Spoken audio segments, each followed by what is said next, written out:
¿Cuál es el país que recibe el presidente Daniel Noboa en este año 2023?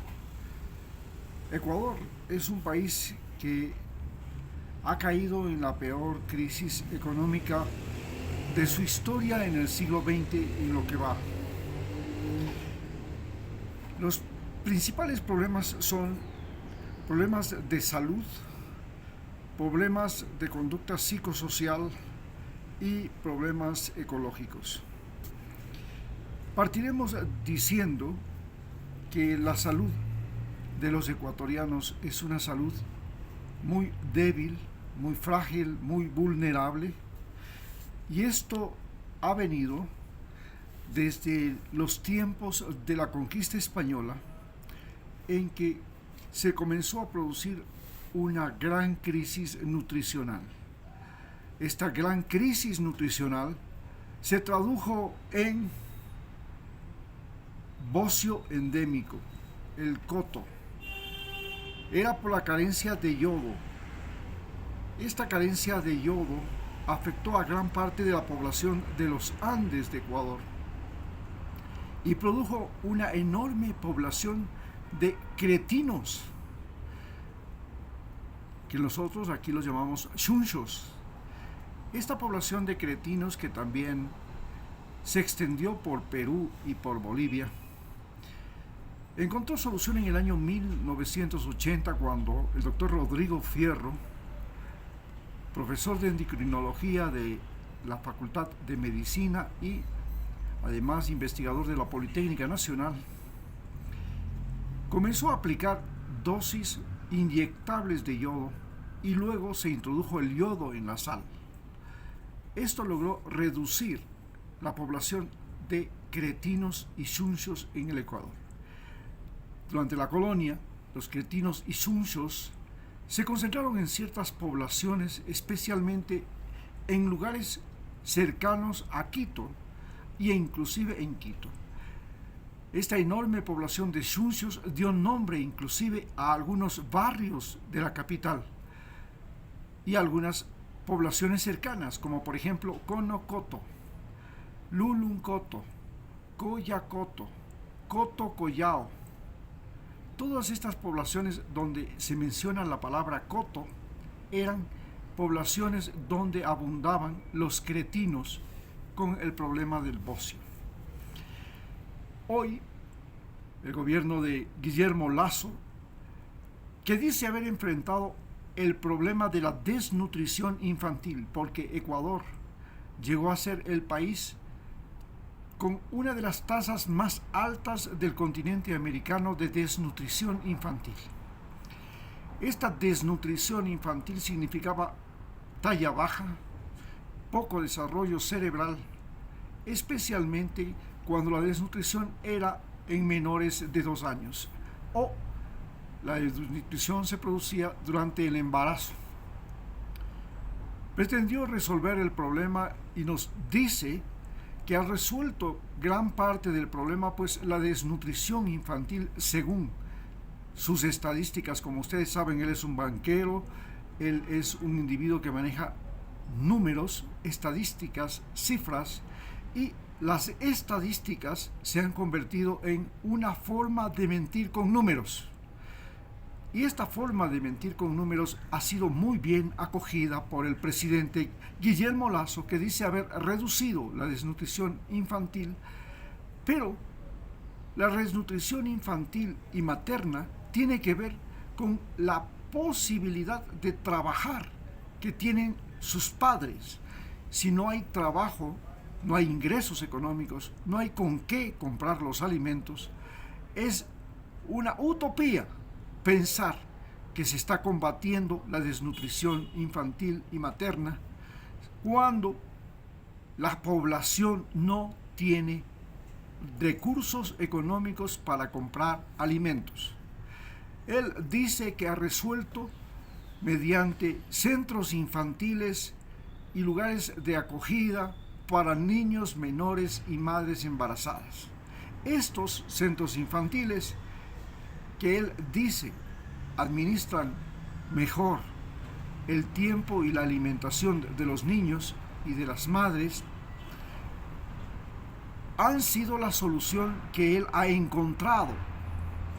Pero esa solución es también una utopía.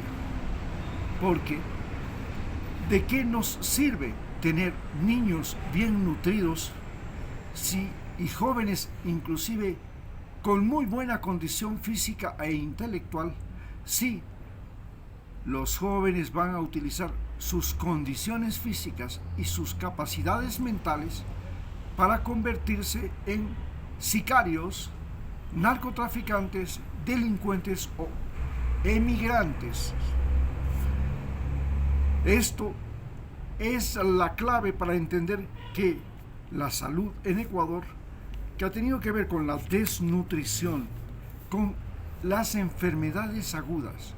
Las enfermedades agudas fueron la principal causa de desnutrición en la costa.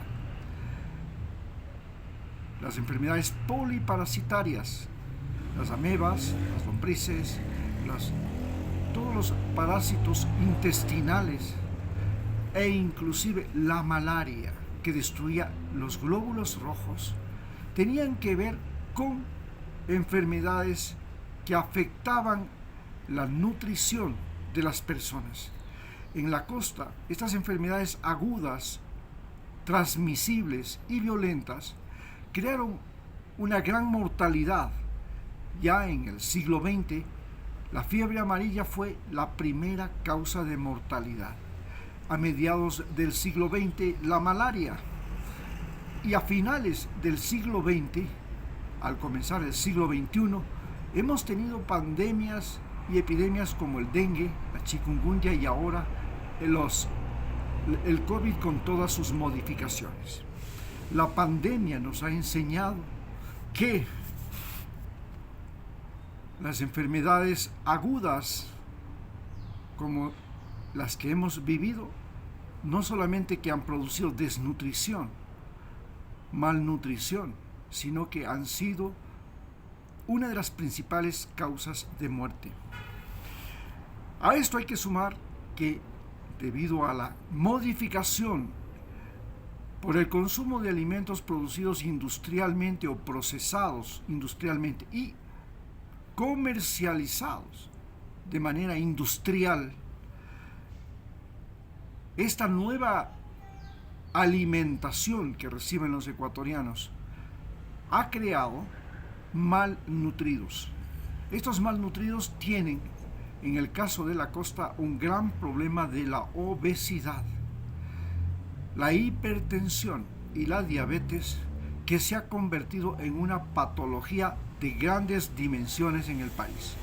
En tanto que en la sierra, esta malnutrición se ha convertido fundamentalmente en mala osteogénesis, es decir, deformidades físicas, trastornos motrices, trastornos respiratorios, trastornos porque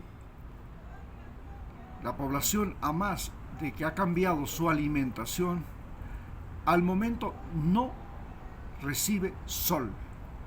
Salen de la casa al auto, del auto a la oficina, a la escuela, al consultorio, y esta falta de sol, especialmente en los Andes, es grave porque disminuye la fijación del calcio y entonces las enfermedades osteogénicas son gran problema para la población. Pero además, la población comienza a vivir grandes trastornos de enfermedades psicosociales que las vamos a analizar en un próximo capítulo. Analizando además dentro de las enfermedades que se han convertido en el gran problema de las urbes, fundamentalmente en todo el país, están las enfermedades relacionadas con el corazón. Y esto tiene que ver con el estrés, con el infarto cardíaco, con la hipertensión arterial. Estas enfermedades producidas por trastornos cardiomotores nos han creado una gran masa de población crónicamente enferma. Y esta enfermedad, población crónicamente enferma, es un gasto para la familia, para la sociedad, para el seguro social, que tienen que soportar situaciones de estrés extremo creadas por la violencia, por la inseguridad económica, por la falta de actividad física, por la malnutrición, especialmente la presencia y el consumo de grandes cantidades de lípidos, de grasas, de sal. Así tenemos entonces que nuestra población ecuatoriana es en este momento una población muy vulnerable físicamente. Muchas gracias.